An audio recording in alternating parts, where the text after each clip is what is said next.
তাহলে তোমার বক্তব্য বলো কিছু। হাত নিচে রাখো, হাত উপরে ওঠে কেন? হ্যাঁ বলো। আজকে যে তুমি যাইতে পারলে না ঘুরতে বৃষ্টির কারণে, তো এ নিয়ে তোমার কি খুব মনে কষ্ট? অবশ্যই কষ্ট। কি ধরনের কষ্ট বলো?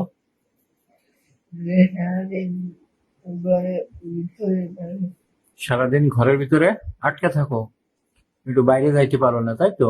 আব্বু হাত নিচে, সারাদিন বাইরে যাইতে পারো না,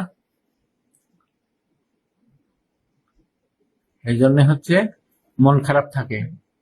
তা আব্বু তো তোমার চেষ্টা করে যে সবসময় একটু আনন্দ দেওয়ার জন্য, বাইরে নেওয়ার জন্য যতটুকু, নাকি চেষ্টা করে না আব্বু? আব্বু তো শুক্রবারে তোমার নিয়ে ঘোরে, তাই না? হাত নিচে, হাত নিচে, হাত নিচে।